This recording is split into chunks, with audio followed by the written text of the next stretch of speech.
The president of the Jamaica Association of Principals of Secondary Schools says the decision by the Caribbean Examination Council CXC to remove a number of technical subjects from its curriculum is a major blunder, a blunder that could affect the country's workforce going forward.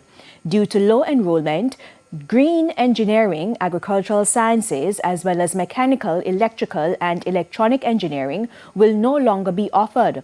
Speaking on Radio Jamaica's weekly review program That's a Wrap, Lynn Vern Wright warned that the removal of the technical subjects could have grave consequences for the country's development.